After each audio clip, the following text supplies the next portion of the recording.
How did I seamlessly sit through Disney's most recent superhero show, but take forever and slowly walk through a TV show that I actually wanted to see because it's about fantasy and I love fantasy? It's a wonder, man. Y'all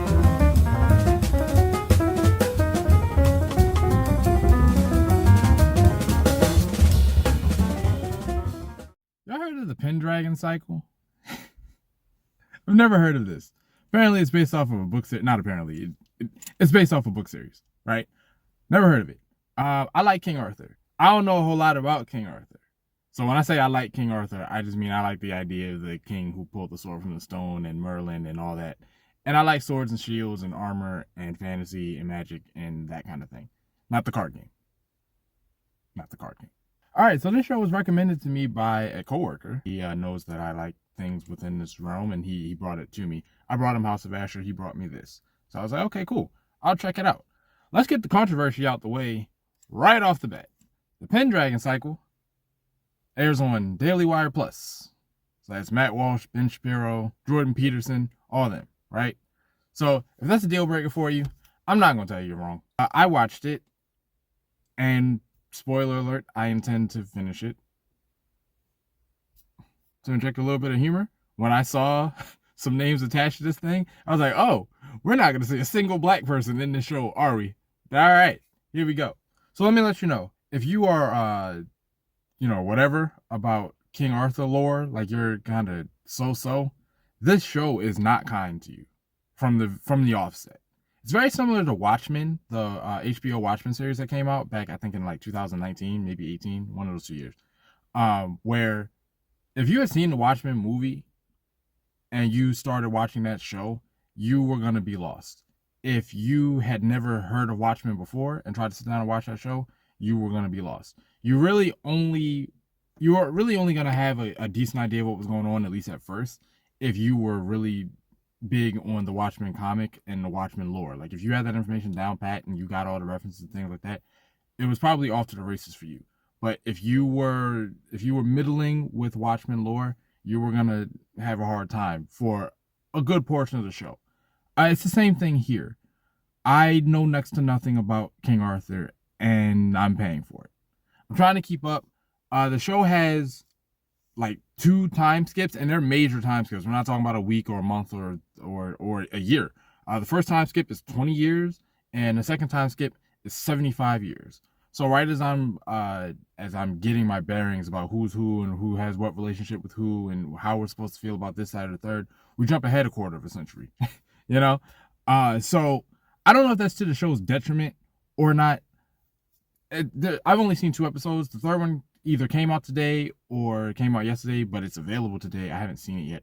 I don't know if it will prove in time for that to be a bad strategy, but right now it's definitely affecting my ability to follow the events and stay with the show. So I'm not going to really describe to you what the show is about because I don't really know how to explain to you what it's about.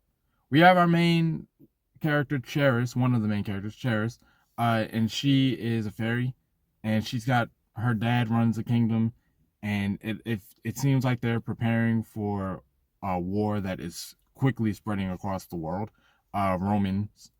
I love House of Asher, and here I am watching another show where we're beefing with the Romans. We're always beefing with the Romans.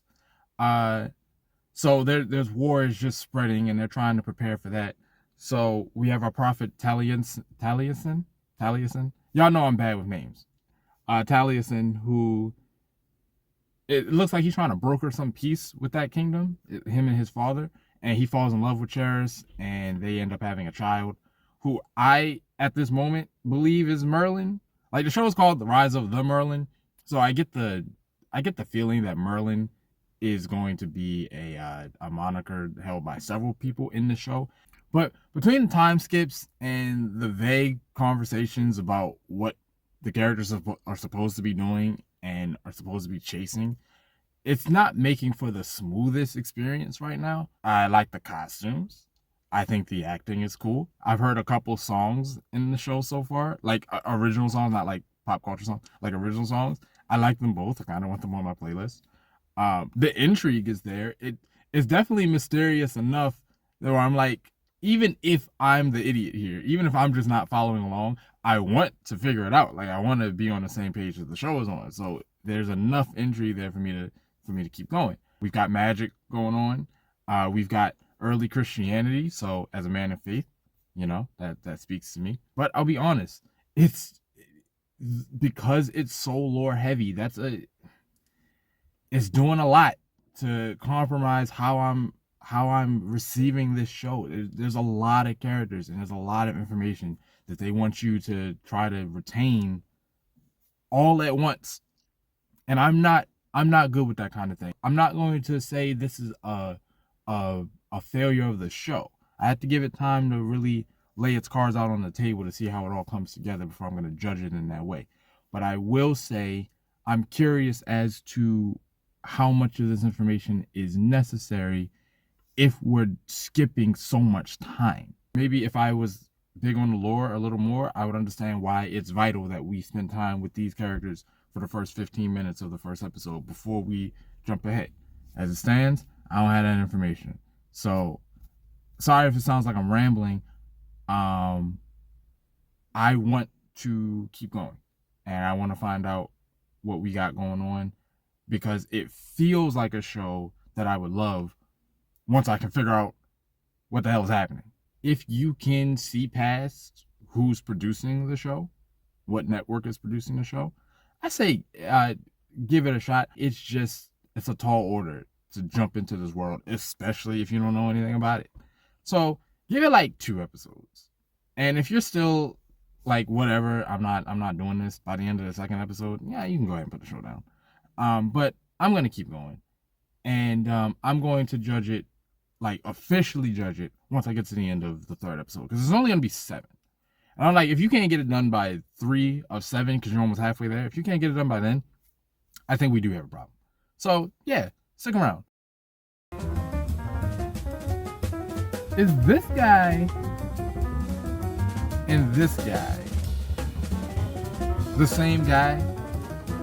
Like, are these different variations of the same character?